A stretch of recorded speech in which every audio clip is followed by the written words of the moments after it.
through the town of Bog Free rode a stranger one fine day. All he talked to folks around him didn't have too much to say. No one dared to ask his business, no one dared to make a step. The stranger there among them had a big iron on his head, big iron on his head.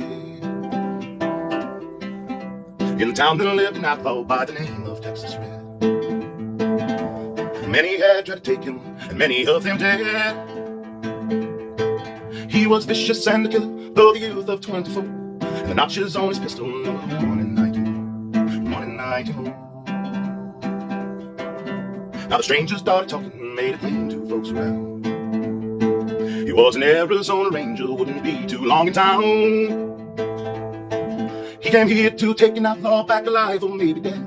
He said it didn't matter, he was after Texas Red, after Texas Red. Morning passed by quickly, it was time for them to meet. It was 20 past 11 when they walked out in the street. Folks were watching from their window, everybody held their breath. They knew that handsome stranger was about to meet his death, about to meet his death. There were 40 feet between them when they stopped to make their play. And the swiftness of the Ranger is still talked about today. Texas Red had cleared his leather when the bullet fell, he ripped. And the Ranger's aim was deadly with a big iron on his head, big iron on his head. Big iron, big iron.